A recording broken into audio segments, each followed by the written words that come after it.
Today we're on a mission to help you discover your true leadership style. Have you ever wondered what kind of leader you are? Leadership is not a one-size-fits-all deal. Different situations call for different approaches. The key is to identify your natural strengths and preferences and adapt them to fit the needs of your team and the specific challenges at hand. So whether you're already a leader or you're just figuring things out, this video will equip you with the tools to find your leadership fit. If you have worked for different managers or leaders across your career, you'll be aware that different individuals can lead completely differently, and each of us have our own unique approach. There are some common styles which most people will usually fit into. The first one is the visionary. This is the big picture thinkers who inspire with a really clear vision for the future. Another one is transformational. They really inspire and motivate their teams to really develop and reach their full potential and therefore some type of transformation. The Democrat are the collaborative leaders. These leaders really value input and collaboration to make decisions. With this approach, you still set goals and guide team discussions and make the final decisions. However, you're really inspired to seek the input from your team members to make a decision. As a result, you come up with some fresh ideas or insights that you may not have thought of otherwise. Now, the other style is the autocratic. These are decisive leaders who take clear actions and make decisions. Potentially more of a drill sergeant type of style, where instructions are given and people do them. This is really helpful though, if you need your team to follow a process to the absolute letter to manage a significant risk. It's also effective if you have people in your team who miss deadlines or need to be kept on task. But obviously, relying on control and punishment to inspire your team to take action can be quite divisive. The other style is the delegating laissez-faire type style. This is a French term that is really about letting the people choose what to do. It describes a bit of a style of letting things just take their course. It is empowering to some people who can take action because they're self-driven. However, it can descend into a bit of chaos if people feel like they have no clear direction and don't know what to do.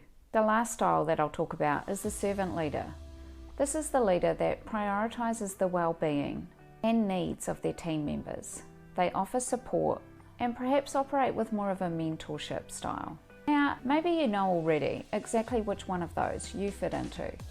But if you don't, how do you determine it? I have some questions to guide you. First one to think about is what energizes you in a leadership role.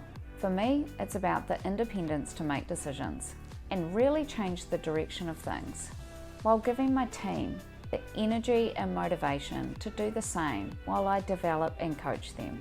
The other question is, do I thrive on making decisions or on collaboration? I love being decisive. It is kind of somewhere where I lean towards. However, I know that I do tend to favour the democratic style of leadership. I like bringing the team together and making a decision collectively, if I can, as I have found that I get a better result if my team feels like they've been brought into the conversation and that they've had a contribution. The next question is, how do I naturally interact with and motivate others? I like to keep things grounded and conversational with my team. I want them to feel like they can ask me questions and approach me at any time. And I also really like to motivate with the information around the why. I think that people operate a lot better or are more motivated if they understand the rationale behind why you're doing something. The last question to ask yourself is, what leadership qualities do you admire in others? I really admire the ability to communicate and engage others through both collaboration and public speaking in a way that balances professionalism along with a little bit of entertainment to keep people engaged. I think leaders that do this really well are really inspirational. Now, just quickly, for those of you who are new to my channel, my name is Nikki. I've been in leadership for over 17 years and have built my career from leading just 2 people to leading leaders of large teams in multiple locations. Now remember, these styles are just starting points. The best leaders change and adapt their style as the situation allows.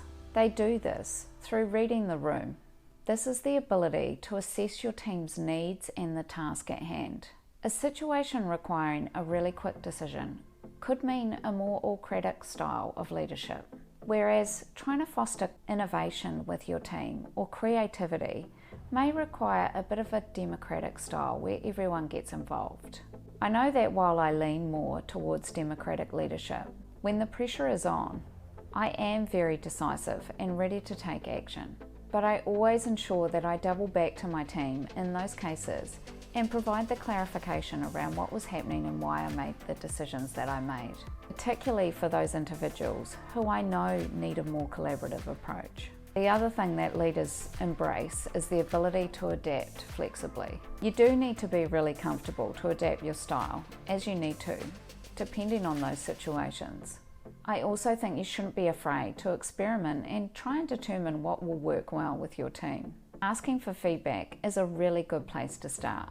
I have also done a video on feedback, which I'll link to the screen, which really shows the importance of requesting feedback from your team to ensure you can move together in collaboration. To develop your own leadership style, you do need to be really authentic to who you are. This includes playing to your strengths. Identify your natural leadership tendencies and leverage these to their full potential. If you like engaging with your team and naturally collaborate with them to come up with solutions, then lean into how you can make this work for you and create a really positive culture of engagement and also great solutions for decisions. You also need to develop your weaknesses if you really want to lean into your leadership style. If you are more democratic, like me, then one of the things that is a bit of a negative in that space is that you can't always collaborate with people and get feedback. There are times where you just have to get it done. So noticing if there is a bit of a barrier there where you don't want to be the one that just makes the hard decision, then you probably need to lean in to developing that side of your leadership more. Lastly, lead with confidence. Be comfortable in your own skin as a leader. Your genuine passion and conviction will inspire other people if you're being who you really are as a person every day. And if you want to really build on your confidence as a leader, watch my next video, which is linked on the screen. To get some confidence hacks, let me know in the comments what leadership style really resonated with you, and please like and subscribe for more leadership tips. Thanks for watching.